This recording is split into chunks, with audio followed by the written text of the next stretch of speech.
वाराणसी एक ऐसा शहर जहाँ लोग जीने नहीं मरने आते हैं, जहाँ मृत्यु डर नहीं मोक्ष का द्वार मानी जाती है। इसी शहर के एक कोने में है मुक्ति भवन, सिर्फ 12 कमरों वाला एक साधारण सा हॉस्टल जहाँ लोग अपनी अंतिम सांस लेने आते हैं। कोई विलास नहीं, सिर्फ प्रार्थना, सेवा और इंतजार। यहाँ नियम साफ है, अगर 15 दिनों में मृत्यु नहीं हुई तो लौटना होगा, क्योंकि यहाँ का एक ही उद्देश्य है कि मृत्यु वाराणसी में हो ताकि आत्मा मुक्त हो।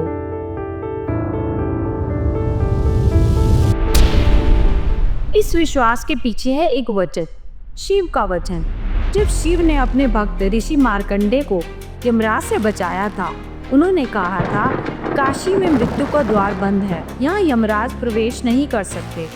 लेकिन जब लोगों ने काशी को मोक्ष का शॉर्टकट समझा, तब प्रकट हुए काल भैरव, शिव का रौद्र रूप।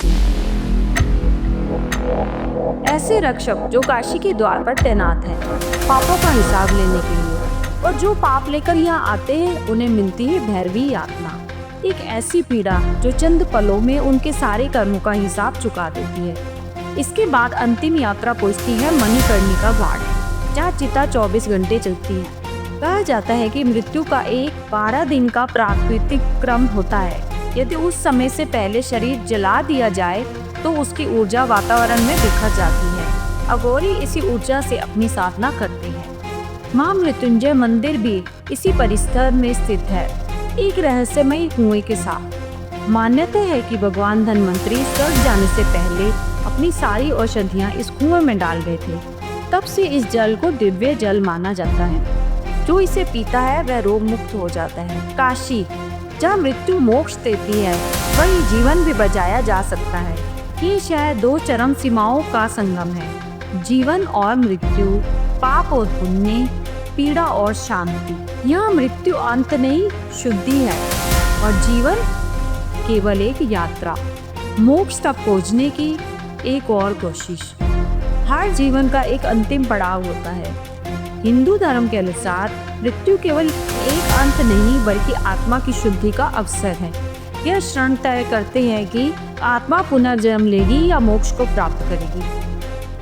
प्राण का निष्क्रमण, जीवन शक्ति यानी प्राण शरीर से धीरे धीरे बाहर निकलती है, पहले पैरों से, फिर धीरे धीरे ऊपर की ओर। इंद्रियां काम करने बंद करने लगती हैं, आंखें बंद हो जाती हैं, सांसें मंद पड़ जाती हैं।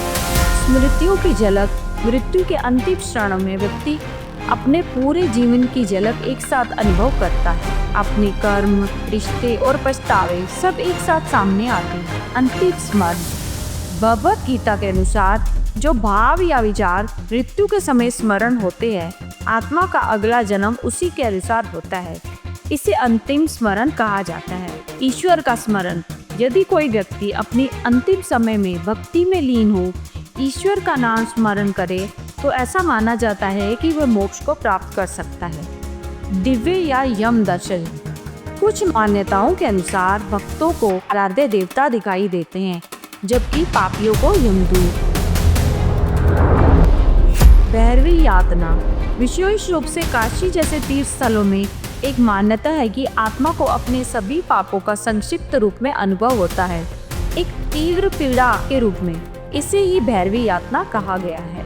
आत्मा का निकास मार्ग, यदि आत्मा शरीर से कपाल के द्वारा बाहर निकलती है तो मोक्ष प्राप्त होता है। अन्य मार्गों से निकास होने पर आत्मा को पुनर्जन्म लेना पड़ता है। अंतिम क्षणों में व्यक्ति की मनस्थिति, कर्मों का भार और स्मरण, ये तीनों तत्व मिलकर तय करते हैं कि आत्मा अगली यात्रा में कहाँ जाएगी। मृत्यु हिंदू दर्शन में एक समाप्ति नहीं है, बल्कि एक संक्रमण है, एक ऐसा द्वार जिसे भक्ति, ज्ञान और विवेक के साथ पार किया जा सकता है। भारत के और राज्यों को जानने के लिए जुड़े रहिए धर्म परिचय के साथ। धन्यवाद। आपका दिन शुभ हो।